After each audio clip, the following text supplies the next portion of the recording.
क्या मौत की परिभाषा मानवता से बड़ी हो जाती है? मैं मनीष आज मौत के खेल पे बात करता हूँ। लगभग हर लोग के पास अब तक सूचना मिल गई होगी कि वैशाली जिले में एक पति पत्नी को निर्मम तरीके से हत्या कर दी गई और हत्या का कारण जमीनी विवाद।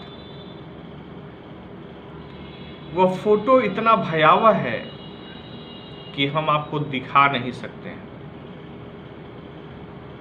पूरा का पूरा खून से लथपथ, दोनों को धारदार हथियार से काट दिया गया। पूरा का पूरा वहाँ का जमीन रक्त से सना हुआ दिख रहा है, मिट्टी तक लाल हो गई है। उनके गोद में यह जो फोटो आप देख रहे हैं मेरे स्क्रीन पे, यह बच्चा भी अब बहुत बुरे दौर में है, यानी उसके ऊपर भी हमले हुए। गुस्से का पैमाना कितना बड़ा होता जा रहा है, यह समझने की जरूरत है। आखिर हमें इतना आक्रोश क्यों आता है कि हम सामने वाले पर वार कर देते हैं?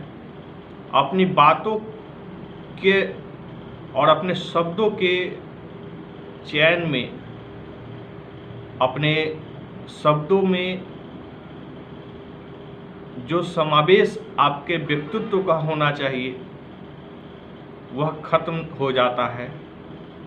जब आप कुछ नहीं बोल पाते हैं तो कुछ उठा लेते हैं, और उठाते हैं तो उसका परिणाम यही होता है कि आपके भाई बंधु, अड़ोस पड़ोस, रिश्ते नाते, सारी मर्यादाएं खत्म हो जाती है और वो बनकर रह जाता है लाश। अफसोस भी नहीं होता है, या अफसोस तब होता है जब घटना हो जाती है। आखिर ऐसी बेचैनी क्यों है? लगभग 3 दिन पहले पटेढ़ी बेलसर क्षेत्र से ही एक महिला मेरे कार्यालय पे आई। उनके साथ हमारे एक सहयोगी थे जो उनको लेकर आए थे। महज 2 धुर जमीन, यानी लगभग 200 स्क्वायर फीट जमीन के लिए वो यहाँ पे आए थे। उन्होंने एसडीओ के यहाँ, सीओ के यहाँ एवं कई जगहों पे आवेदन भी दे दिया, एवं मुझसे मिलने के बाद एक परामर्श लेने के साथ कोर्ट में जाने की तैयारी में थे। 2 धुर जमीन, जहाँ के जमीन की कीमत 5 लाख रुपए कट्ठा भी नहीं होगा। अगर मान लेते हैं कि 2 धुर जमीन अगर 1 लाख रुपए का होगा भी, 50,000 का होगा भी, तो आखिर केस में जाना, अपने पड़ोसियों से झगड़ा करना कहाँ तक उचित है? मैं यही बात उनको 3 दिन पहले समझाया, जो घटना आज हो गई। जबकि वो नहीं है जिनके साथ ये घटना हुई है, ये दूसरे लोग हैं और दोनों के बीच की दूरी लगभग 10 किलोमीटर से ऊपर है। लेकिन यह घटना सुनकर, देखकर, फोटो देखकर दिल दहल गया। उस महिला ने, जब मैंने उन्हें सारी बात समझाया कि अगर आपके घर के ज़मीन पे किसी ने कब्जा कर लिया और घर ही बना लिया है जो आपका पड़ोसी है, अगर 100 स्क्वायर फीट, 200 स्क्वायर फीट कब्जा ही कर लिया और छोटी छोटी इस बातों के लिए हम झगड़ा करते हैं, तो यह बड़े दुर्भाग्य की बात है। आप इतना कमाने पे विश्वास रखिए, आगे बढ़िए। उनके ससुर हैं, उनके पति हैं, उनके देवर हैं, सब ठीक ठाक कमा लेते हैं। बच्चे हैं जो पढ़ाई कर रहे हैं। मैंने वही समझाया था कि आप आगे बढ़िए, आप 5 एकड़ खरीदने की क्षमता बढ़ा लीजिए, कमाइए। इस ज़मीन के चक्कर में हम 24 घंटा अपने जीवन को बर्बाद कर ले, टेंशन में रहें, पड़ोसी का चेहरा देखें तो हमें लगे कि हम किस पाकिस्तान का मुंह देख रहे हैं। हम ऐसे नौबत में क्यों आ रहे हैं? हम अपने पड़ोसी को पाकिस्तानी क्यों समझ रहे हैं? यह मानसिकता कब तक ऐसे ही चलती रहेगी? बिहार सरकार, भारत सरकार अपनी राजनीतिक खेल में लगातार संलिप्त है और आम आदमी का जो हो रहा है वो सब देख रहे हैं। फिर भी आपको अगर समझ नहीं है तो कैसे समझेंगे जब आपके ऊपर भी कोई आपका पड़ोसी तलवार लेकर खड़ा हो जाएगा, गोली मार देगा या आप किसी की हत्या कर देंगे, तब आपको समझ में आएगा कि हमने गलत किया। देखिए, भारत का संविधान इतना ताकतवर नहीं है कि आपको परवरिश दे सके या आपको समझा सके या आपके गुनाहों को माफ कर सके। इस केस में जो भी पड़ेगा, इस चक्कर में वो जीवन बर्बाद कर लेगा। हर एक के पिता मिश्रा जी नहीं होते हैं और केंद्रीय गृह राज्य मंत्री नहीं होते हैं। मैं कल वीडियो बनाया था इस संबंध में, और आज केंद्रीय गृह राज्य मंत्री यूपी में अपने बेटे की हत्या के आरोप में जो भी चीज़ है, उनका बेटा आज पुलिस के सामने उपलब्ध है और पिता भी उसी जगह पे उपलब्ध है, केंद्रीय गृह राज्य मंत्री। आप समझ सकते हैं, किसी राज्य के मंत्री नहीं है, केंद्रीय गृह राज्य मंत्री है, जिनके अधीन पुलिस सीधे तौर पे आती है। आप जान लीजिए कि न्याय की व्यवस्था क्या होगी, यह तो आने वाला समय बताएगा। लेकिन मुझे इस बात में कहीं शक नहीं है कि जो लोग मारे गए उनको 50 लाख 45 लाख रुपए देने की बात होगी, मिल भी जाएगा, कुछ को नौकरी भी मिल जाएगी। लेकिन यह स्पष्ट जान लीजिए कि न्याय नहीं होना है। शायद हो सकता है कि केंद्रीय गृह राज्य मंत्री के पुत्र को कुछ दिन के लिए जेल जाना पड़ सकता है, लेकिन इतनी आसानी से किसी हत्या में एफआईआर में नाम होने के बावजूद कोर्ट के पुलिस के द्वारा यह कहा गया कि आप आइए, उनको संदेश भेजा गया, उनसे आग्रह की गई। गिरफ्तारी तो बात की बात है, दूर बहुत दूर कहीं है, आज वो पहुंचे हैं लौ लश्कर के साथ अपनी बात रखने के लिए। मैं इस संविधान का समर्थन करता हूं, मैं ऐसी व्यवस्थाओं का समर्थन करता हूं कि ऐसा ही होना चाहिए। अगर मेरे ऊपर आरोप लगता है तो मुझे यह अधिकार होना चाहिए कि मैं अपनी बात को जाकर रखूं, फिर कोर्ट डिसाइड करे कि मुझे गिरफ्तार करना है या नहीं करना है। लेकिन क्या वाकई में हर आदमी के साथ ऐसा होता है? एक छोटी सी मामूली सी एफआईआर सनहा दर्ज हो जाए तो पुलिस वाले तांडव करते हैं इस देश में। यह महसूस कर आते हैं कि अंग्रेज चले गए लेकिन हम अंग्रेजों के संतान हैं, हमारी परवरिश, हमारा जन्म, पुलिस का जन्म ही अंग्रेजों द्वारा हुआ है, हुकूमत करने के लिए हुआ है, वो हुकूमत ही करते हैं।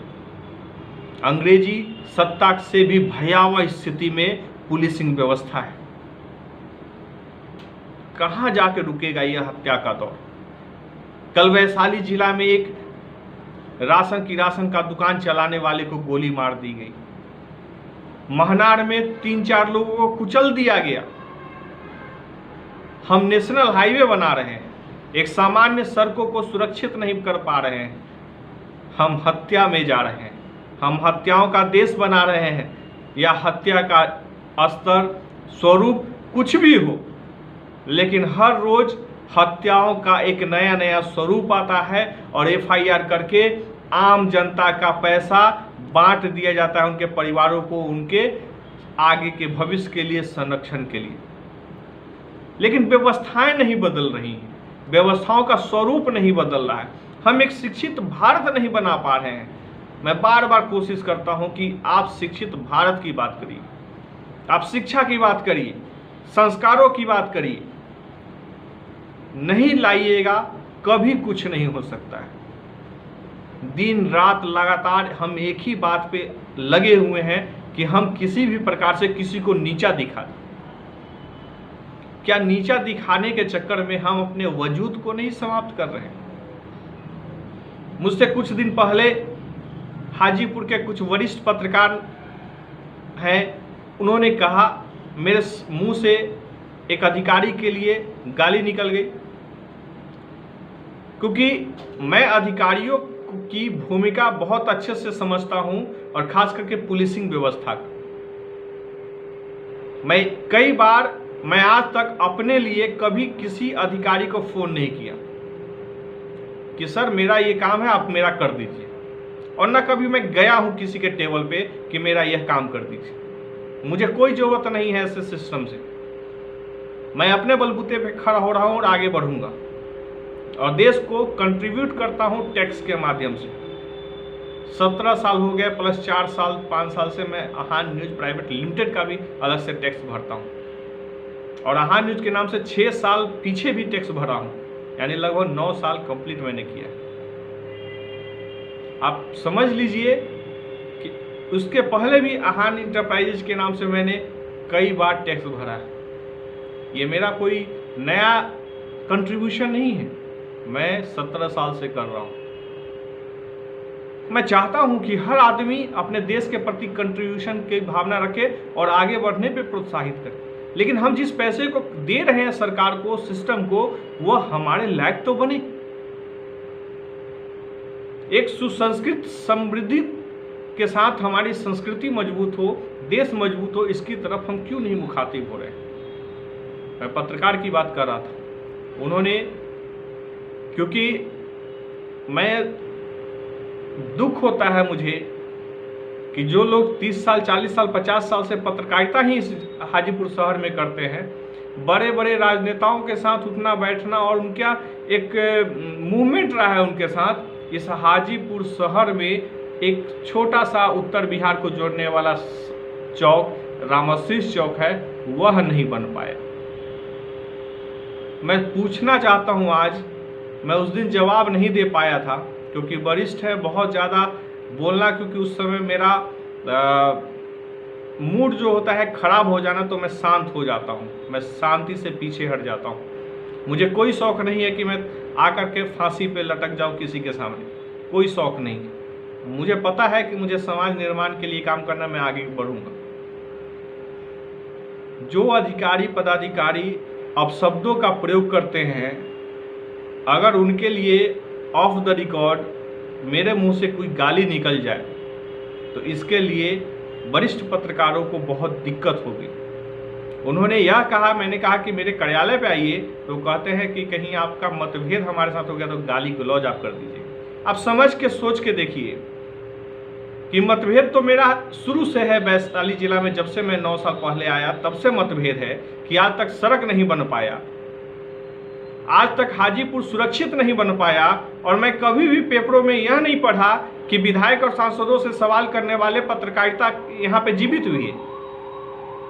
और वैसे पत्रकार जो 30 साल 40 साल से पत्रकारिता हाजीपुर में कर रहे हैं, वैसे लोग जो राजनेताओं के यहाँ दिन भर बैठते आते जाते रहते हैं, कभी ये पूछते नहीं हैं कि इस शहर में कब तक अवैध धंधे चलते रहेंगे, अवैध गोलीबारी कब तक चलती रहेगी, अवैध हथियारों का कारोबार कब तक चलता रहेगा, सड़कें बन नहीं रही हैं। आपको जानकर हैरानी होगी कि पत्रकार बंधु जो रहते हैं, वरिष्ठ हैं, वो ऐसे जगह पे रहते हैं जो इस शहर का प्रमुख क्षेत्र है, और आज भी स्टिल इस टाइम में भी उस गली में आप नहीं घुस सकते क्योंकि वो गटर बना हुआ है। पत्रकारिता का मतलब यह होता कि उस क्षेत्र में रह रहे हैं, आपका घर है, तो आप उस जगह पे जाने लायक एक सुरक्षित सड़क तो बनवा लेते। आप किस मतलब की बात करते हैं? आप प्रेरणादायक बनिए, तो प्रेरणा लायक बनने का प्रयास का उसका कुछ दिखना भी चाहिए। मुझे दुख नहीं है कि उन्होंने मुझे समझाया, मुझे अच्छा लगा। मैं कभी कभी ओवर लिमिट चला जाता हूँ, जब गुस्सा आता है, बहुत सारी चीज़ें देखता हूँ। अभी भी मैं जिस पोजीशन में उस हत्या को देखा, काटा हुआ चेहरा, सबका खून लथपथ, तो बहुत आक्रोश हो गया। मैं पत्रकार हूँ और साथ ही साथ मैं एक मानव हूँ। मेरे अंदर हृदय है, मेरा दिल धड़कता है, मैं मानवता के प्रति बहुत सिंसियर हूँ, जिम्मेवारी लेता हूँ, और इसलिए दुख होता है कि हमारे वरिष्ठ पत्रकारों ने आज तक ऐसा कोई सवाल नहीं खड़ा किया इस सिस्टम से, इस यहाँ के प्रशासनिक जिलाधिकारी, मुख्यमंत्री, प्रधानमंत्री से लेकर विधायक, सांसद, नगर परिषद के अध्यक्ष हो, कार्यपालक पदाधिकारी, SDO हो, SDPO हो, इनसे सवाल नहीं करते हैं कि आखिर क्यों हत्या हो रही है, रोड नहीं बन रहा है, नाले नहीं बन रहे हैं। सिर्फ पानी भर जाता है तो 2-4 लाइन लिखे जाते हैं, बड़े बड़े फोटो लग जाते हैं। आपको बहुत सारे लोगों को यह वीडियो सुनकर, कुछ लोगों को तो वाकई में बहुत तकलीफ होगा कि मैं कह क्या रहा हूँ, लेकिन आप बताइएगा और अपने अंतरात्मा में झांकिएगा। मैं ऑन द स्क्रीन में बात कर रहा हूँ कि मैंने गलती की, आपने मुझे टोका, समझाया, इसके लिए मैं ऑन रिकॉर्ड आपसे क्षमा मांगता हूँ। मैंने कुछ गलत बोला, मैं गलत बोला था, मुझ में यह क्षमता है कि मैं मानता हूँ कि मैंने गलत बोला था, मेरी भाषा वह नहीं होनी चाहिए। लेकिन पत्रकारिता के स्तर को इतना मत गिरा दीजिए कि आपके घर पे जाने के लिए रास्ता तक न रहे। आप कहते हैं सीनियर हो गए, मैं अभिवादन करता हूँ, स्वागत करता हूँ, और मेरा आज तक 9 सालों में एक अच्छा रिश्ता रहा आपसे और आगे भी रहेगा। लेकिन पत्रकारिता को अगर आप मुझे गाइड करना चाहते हैं तो पत्रकारिता के सही आयाम को पहले पकड़िए। आप पत्रकारिता सत्ता के लिए नहीं, आम जनता के लिए करिए। पत्रकारिता विरोधी का दूसरा स्वरूप है, विपक्ष होता है पत्रकारिता। पत्रकारिता सत्ता के अधीन होकर काम नहीं करता है। सत्ता के पास banner, poster, electronic, print media, सारे इक्विपमेंट होते हैं, कार्यकर्ता होते हैं राजनेताओं के पास, प्रधानमंत्री, राष्ट्रपति के पास, मुख्यमंत्री के पास, वो अपनी बातों को रखते हैं। DM, SP, IAS, IPS जितने भी लोग हैं उनके पास अंतिम स्तर तक अधिकारी, पदाधिकारी होते हैं, वो अपनी योजनाओं को, बातों को रखने के लिए सब कुछ करते हैं। लेकिन पत्रकारिता इसलिए उत्पन्न हुई है इस देश में या पूरी दुनिया में ताकि आम जनता की बात हम सरकार तक रख सके और सरकार को यह जागरूक कर सके कि आपकी जिम्मेवारी यह बनती है और आप यह नहीं कर रहे हैं। आप खुद अपने घरों में जाने वाले रास्ते को सुरक्षित बना लीजिए। मेरा एक बार फिर अनुरोध है, आपकी जितनी भी लाइफ बची हुई है, आपके जितने भी सफ़र बचे हुए हैं, पत्रकारिता के जो भी आयाम बचे हुए हैं, मैं चाहूँगा कि इस पे आवाज़ उठाइए और अपने घर तक जाने का रास्ता स्पष्ट कर लीजिए ताकि लोग वहाँ कहे कि फलान बाबू पत्रकार हैं, यहाँ रहते थे, इस गली में आने के लिए एक सुरक्षित सड़क तो बना, कम से कम एक सुरक्षित व्यवस्था तो बनी।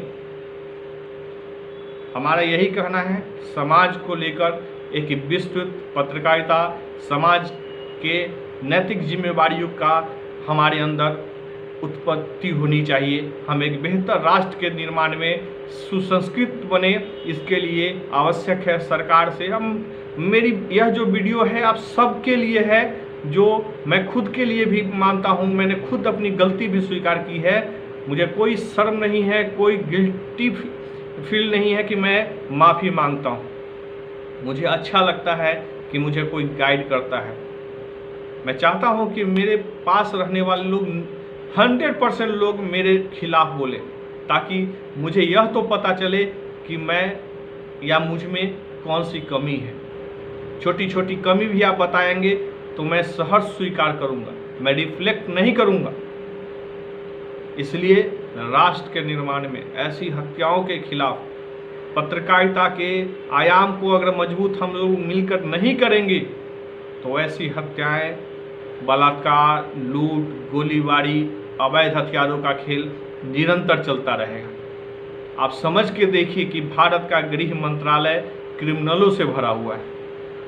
ये ऐसी संवैधानिक स्ट्रक्चर है हमारे देश का, जिस देश का गृह मंत्री तरीपार रहा हो, और वो भी वही मुख्यमंत्री जो आज प्रधानमंत्री है, उनके हस्ताक्षर से।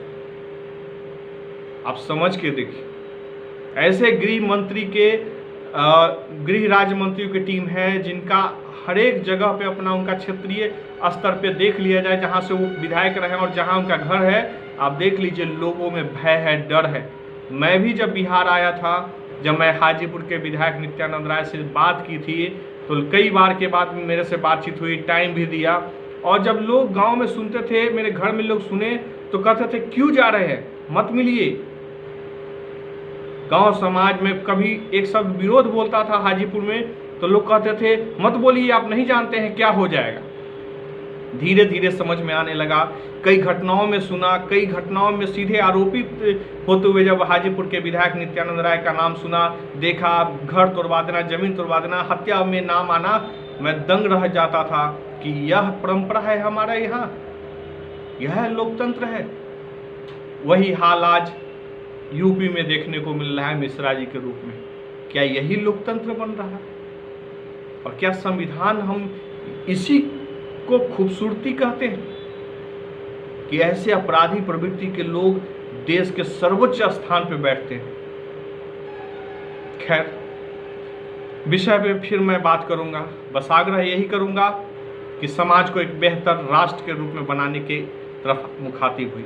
हत्याओं, बलात्कार, समाज की एक बेहतर खूबसूरत संरचना के काम करने की तरफ मुखातिब हुई है। वक्त बदल रहा है और हमें वक्त के साथ अपनी संस्कृति को बचाना है। शहरों के नाम बदलने से बढ़िया है कि हम अपने अंदर की बुराइयों को खत्म करें, और उसके लिए एकमात्र रास्ता है भारत की शिक्षा प्रणाली, जिस शिक्षा प्रणाली पे कोई काम नहीं करना चाहता है। शिक्षा नीति 2020 बनी, 21 खत्म होने को है, लागू इस देश में नहीं हुआ, और मुझे यही लगता है कि लागू होने की संभावना भी दूर दूर तक नहीं है। यह प्रोपेगेंडा है, और इसलिए आप अपने स्तरों पे तैयारी करिए कि 2024 में एक ऐसी सरकार हो जो हिंदू, मुस्लिम, जातिवाद, राष्ट्रवाद के से हटकर मानवतावादी हो। और जब मानवतावादी हो जाएगा, जब भारत अपने मूल स्वरूप में आ जाएगा, तो स्वयं में भारत एक राष्ट्रवादी राष्ट्र कहलाएगा। भारत का एक एक नागरिक राष्ट्रवादी खुद व खुद बन जाएगा, जिसे आपको हिंदू के नाम पे, राम के नाम पे, किसी बात पे आपको खड़ा होकर के राष्ट्रवादी कहलवाने के लिए किसी का गर्दन पकड़ने की जरूरत नहीं पड़ेगी। हमें जो संस्कार मिला है, मैं आज भी राम की पूजा बचपन से करता था। राष्ट्र के प्रति जो भी जिम्मेवारी थी मुझे समझ में परिवार से मिला है, स्कूलों से मिला है, समाज से मिला है। झंडे की महत्ता क्या होती है वो समझ में बचपन से आता है। यह कोई राजनीतिक दल और नरेंद्र मोदी जैसे लोग नेता बनकर के प्रधानमंत्री भले हों, संविधान का एक दायरा है, लेकिन ऐसे लोग राष्ट्रवाद की परिभाषा हमें न सिखाएं। मैं पत्रकारिता के साथ मानवता की बात करता हूं, और मानवता मेरा धर्म है। मैं पत्रकारिता 12 साल से करता हूं, लेकिन अपने उम्र के 36 साल में मैंने अपने जीवन के व्यक्तित्व को समाज के साथ जोड़ करके सामाजिक रूप से संरचनाओं में मैंने देखा है। मुझे परिवार से जो संस्कार मिले हैं उसमें सही और गलत का डिसीजन लेने की क्षमता मुझ में है। यही परिवेश है। मैं कई बार कहा हूं, जब मैंने भारत नवनिर्माण लॉन्च किया डिजिटल प्लेटफॉर्म, मैंने उस दिन भी विकास वैभव जी के सामने कहा था कि मैं बिहार आने के बाद अभद्र हो गया। बहुत सारे गुस्सा एवं बहुत सारी चीज़ों में तुरंत रिएक्ट करना मेरी प्रवृत्ति में जो नहीं था, मेरे परिवार ये संस्कार नहीं मिले, उस समाज के स्ट्रक्चर बिहार के खास करके पुलिसिंग व्यवस्था के कारण हो गया। पुलिस मुझे गुंडों से कम नज़र नहीं आती है, और शुरू से यही स्थिति रही। अब विकास वैभव जैसे एक दो लोग हों तो अलग बात है, लेकिन पुलिसिंग सिस्टम पूर्ण रूपेण भारत की अंग्रेजों की रास्ते पे है। मंगल पांडे उसमें से शायद ही कोई निकलता है। बहुत बहुत शुक्रिया, बहुत बहुत धन्यवाद। मुझसे संपर्क करने के लिए 9471439247 पे संपर्क कर सकते हैं। व्हाट्सएप करिए, टेलीग्राम पे अपनी बातों को लिखिए, ahannews@gmail.com पे आप ईमेल कर सकते हैं, ताकि हम सभी लोग आगे बढ़ करके एक बेहतर राष्ट्र का निर्माण कर सकें। बहुत बहुत शुक्रिया, बहुत बहुत धन्यवाद।